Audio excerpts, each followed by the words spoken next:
यात्री चलते हैं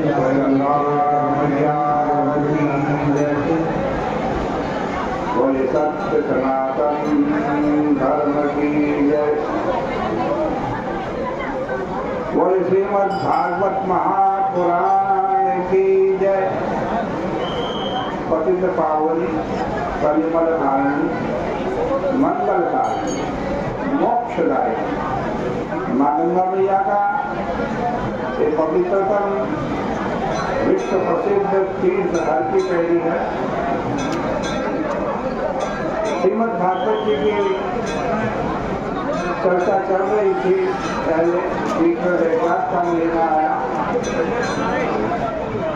हम श्रीमद् भागवत जी के एकादश स्कंद से कथा सुना रहे थे। एकादश स्कंद का 8वां अध्याय आज प्रारंभ करना है। यहाँ पर राजा निमि को दत्तात्रेय जी उपदेश दे रहे हैं। दत्तात्रेय जी कह रहे हैं हमारा अगला गुरु अजगर है। वो कहते हैं किसी से भी शिक्षा ली जा सकती है, कहीं से भी शिक्षा ली। देखो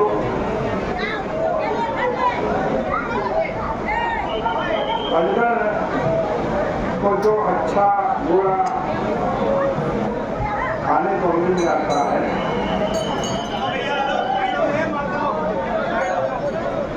वो खा लेता है। मिल गया तो खा लिया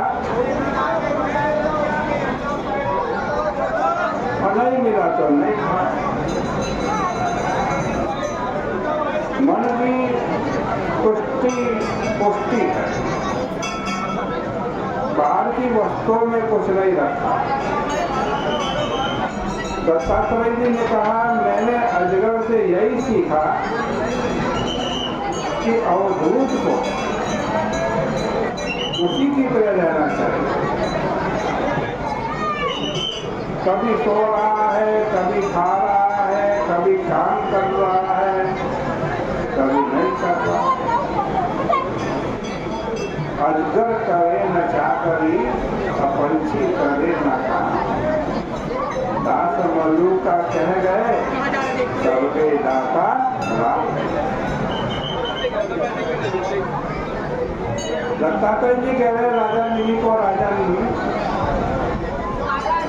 मैंने समुद्र से भी शिक्षा ली है। समुद्र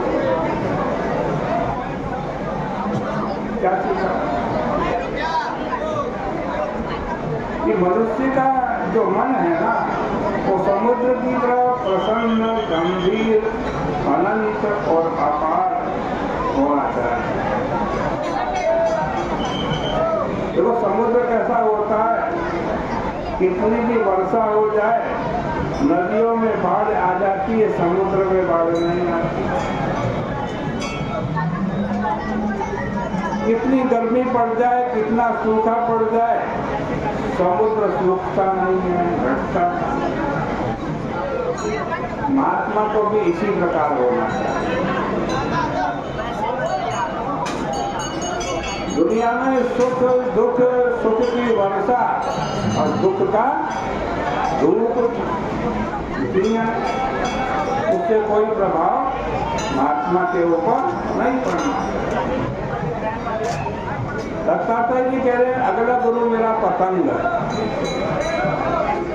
पतंग होता है दीपक की लो के ऊपर।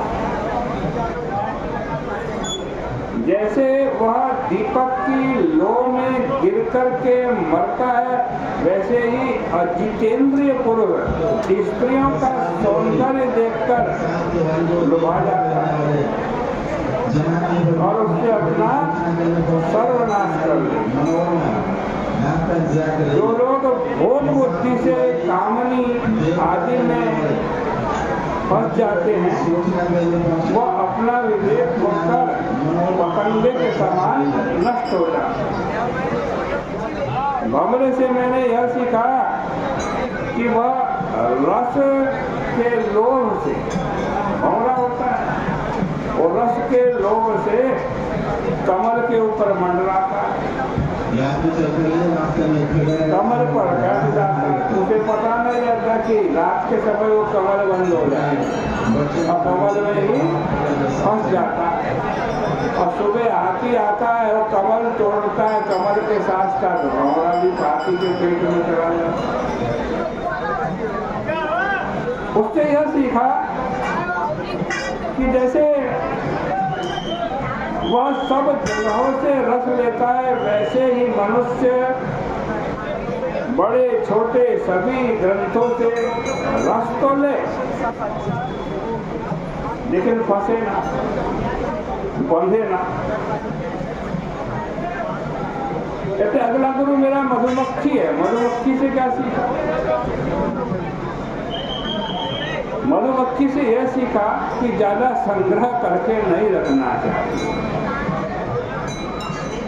ज्यादा इकट्ठा करके रखोगे, एक दिन चोर आएंगे, डकैत आएंगे, या फिर इनकम टैक्स वाले आकर के छापा मार देंगे, सारा धन लेंगे।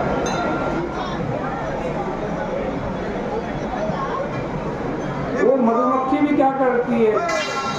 शहद इकट्ठा करती रहती है, शहद इकट्ठा करती रहती है। एक दिन शहद निकालने वाला आता है और सारा मक्खियों को भगा देता है, सारा रस चूस जाता है। इसी प्रकार लोग धन इकट्ठा करते रहते, एक दिन चोर डकैत कोई आते हैं और सारा उनको मार देते हैं जिन्होंने इकट्ठा किया, और सारा धन ले जाते। इसलिए भाई जितने से अपना गुजर बसर हो उतने में ही काम चला लेना चाहिए। हाथी से सीखा कि ज्यादा आसक्ति नहीं करनी चाहिए, हाथी को भी गुरु बनाया। हाथी होता ना, और हाथी को पकड़ने वाले पता क्या करते? जंगल में खूब बड़ा गड्ढा खोदते हैं, उसके ऊपर घास, तिनका और मांस आदि से उसको ढक देते हैं।